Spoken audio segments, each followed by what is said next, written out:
संसार दावा नलेढ़लोका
जीवन में क्या होता है, ऐसा नहीं होता है। आध्यात्मिक जीवन में हम सब किसके हैं? कृष्ण के हैं। और कृष्ण कौन है? हमारे सबके हैं। तो यहाँ पर मेरा तेरा जैसा कॉन्सेप्ट नहीं है। इसीलिए जो भक्त दीक्षा लिए होंगे उनको भी मैं याद दिला दूँ, और जो इस प्रक्रिया में जाने वाले हैं उनको भी मैं याद दिला दूँ कि गुरु महाराज जब दीक्षा का कार्यक्रम होता है तो उसमें एक शपथ तय की ली जाती है। उसमें महाराज ये बात कहते हैं कि आपको पूरे जीवन काल इस्कॉन को नहीं छोड़ना है, आपको प्रभुपाद को नहीं छोड़ना है, ऐसा बोलते हैं। आज के लेक्चर में महाराज ने व्यास पूजा में माता चरण प्रभु जैसा बता रहे थे, 4 बातें कही। उन्होंने कहा कि इस्कॉन को नहीं छोड़ना है।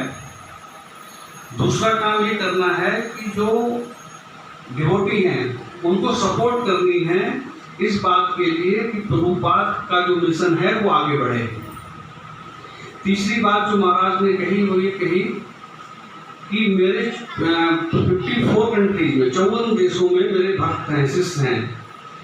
तो मैं ये चाहता हूँ कि 54 देशों के 54 देशों के जो शिष्य हैं ये आपस में एक दूसरे का सहयोग करें। और सहयोग किस लिए करें? किसी मंदिर को कब्जाने के लिए, सेंटर बनाने के लिए नहीं, भगवत धाम जाने के लिए, भगवत धाम जाने के लिए सहयोग करें। इसलिए भगवत धाम जाने के लिए, इसके लिए ग्रुप नहीं बनाना है। हमने ग्रुप बनाया और हम उससे हमारा बना। महाराज का जो फोकस है वो आज की तारीख में आप देखेंगे बहुत सारे लोगों के साथ बहुत बड़े बड़े प्रोजेक्ट हैं। महाराज जी के पास भी प्रोजेक्ट हैं, लेकिन महाराज ने कभी भी प्रोजेक्ट्स पे ध्यान न देके भक्तों पे ध्यान दिया। तो हम लोगों को आपस में सहयोग करना है इस बात के लिए कि हमारा आध्यात्मिक जीवन जो है वो आगे बढ़े। और हम इसी जीवन काल में, अभी जैसे रास्ते में हम आ रहे थे तो हमारे प्रिय साथी भी हमारे साथ थे और माता जी भी थी, बच्चे भी थे। तो हम लोग मुरादाबाद से कुछ पहले बात चल रही थी तो कह रहे थे, मैंने ये कहा कि सौभाग्य मिल गया, इस्कॉन में आ गए, सौभाग्य मिल गया, गुरु मिल गए, सौभाग्य मिल गया कि सारी चीज़ें ठीक ठाक हैं, अब इसी जीवन में लेकर चले। अगली बार में एक भी चीज़ मिस हो गई, मान लीजिए पत्नी ठीक नहीं मिली, या मान लो शरीर ठीक नहीं मिला, या मान लो बच्चा ठीक नहीं मिला, या गुरु नहीं भूल पाए, तो मामला गड़बड़ा सकता है। तो कहने का मतलब है इस तरह सब ठीक ठाक है, लगेज अगर पैक है तो इसी बात धाम में निकल लिया जाए।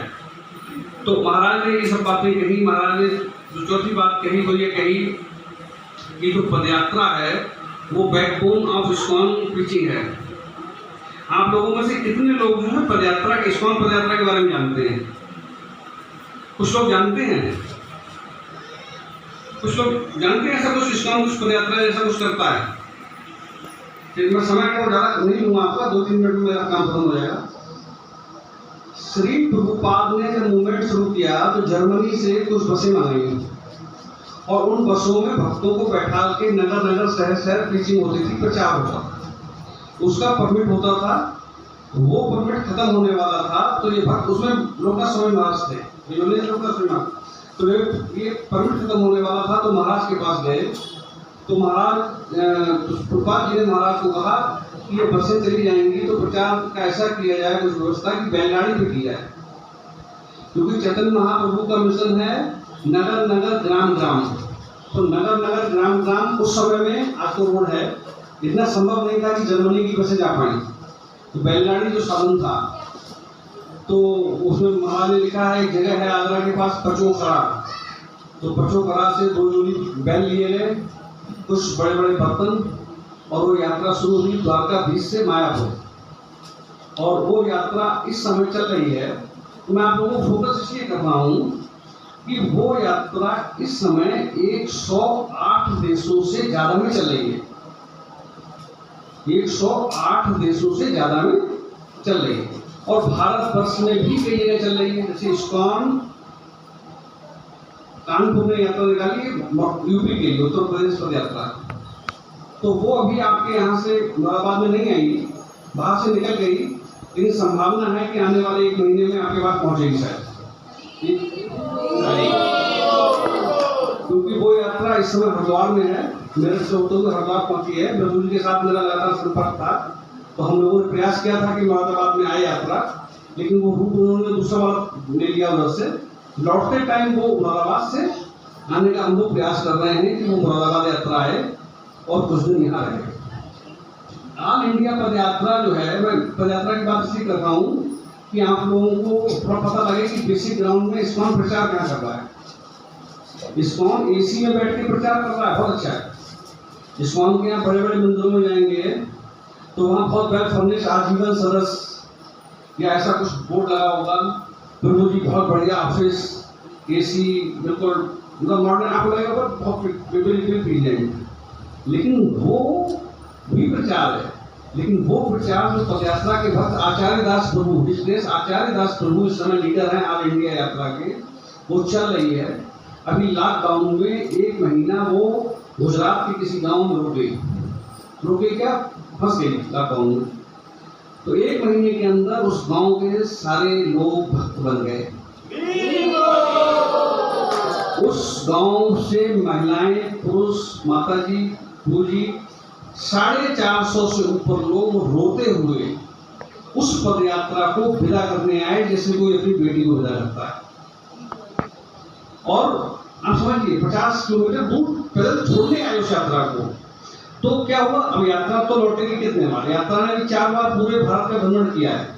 एक बार में 11-12 साल लगते हैं, लॉकडाउन लग गया तो और संकट ही पड़ेगा। एक दिन में 8 से 10 किलोमीटर से ज्यादा नहीं चल पाते हैं। तो लेकिन वो वहां बीज डाले आए, भक्ति लता बीज। तो भक्ति लता बीज जो हृदय में डालने का काम है वो पदयात्रा करेंगे। तो हम ये चाहते हैं कि आप लोग भी, आज महाराज ने जैसा कहा कि जब संभव हो यात्रा आपके यहाँ आए तो आप लोग वहाँ जाएं, ज्वाइन करें। हरिद्वार किसी को नहाने का मन हो वहाँ जाए, हरिद्वार यात्रा में उसको ज्वाइन करें पद यात्रा को। प्रभु जी के पास सारा संपर्क है, और जब यहाँ से आएगी तो आप उस लोगों को ज्वाइन करें। तो ग्लोरिफिकेशन प्रभु महाराज जी का करने से साथ साथ इम्पोर्टेंट ये है कि अभी महाराज सुबह को जापा टाक करते हैं। कितने लोगों को पता है महाराज सुबह जापा टाक करते हैं? बहुत सुंदर। कितने लोग ज्वाइन करते हैं उसको? बहुत सुंदर, बहुत सुंदर। तो जूम ऐप पे महाराज की जापा टाक सुबह होती है, उसको ज्वाइन करते हैं। आज तो 1000 लोग भी ज़्यादा हो गए, तो दूसरी आईडी भेजनी पड़ी। तो उसमें क्या है, बात क्या होती है कि जैसे मैंने गुरु बनाया और या गुरु ने शिष्य बनाए। जैसे ये मेरा पुत्र है, मैं इसका पिता हूँ, ये एक बात हुई। और मैं पिता होने के लिए अपने पुत्र के ऊपर जो रिस्पॉन्सिबिलिटी है, जिम्मेदारियां हैं, कर रहा हूँ, तब मैं वास्तव में पिता हूँ। और पुत्र अगर मेरे ये कर रहा है तो उसके करने का कर्म है, तो वास्तव में पुत्र है। गुरु और शिष्य का संबंध भी पिता पुत्र का ऐसे ही है। प्रभुपाद से ने किसी को दीक्षा दी और अगले दिन वो मंदिर छोड़ के कहीं दूसरे काम में लग गया, हिप्पी लोग थे उस जमाने में। तो ये कहते हैं प्रभुपाद जी आपने उसको कल दीक्षा दी और ये आपको छोड़ के वहां चला गया। प्रभुपाद जी बोले मैंने उसको दीक्षा दी नहीं। क्यों? गुरु और शिष्य का जो संबंध है वो एक जैसे पति और पत्नी के बीच में जो संबंध है, वो सारी बातें पंडित जी ने जो 7 बातें महामंत्र में बताए थे वो भैरों के टाइम में, एक्चुअली वो नहीं है। वो बेसिक है, खाली बैकबोन है। उसके बाद इस बात पर निर्भर करता है कि आप एक दूसरे को कितना क्या कर रहे हैं, मानसिक रूप से सपोर्ट कर रहे हैं।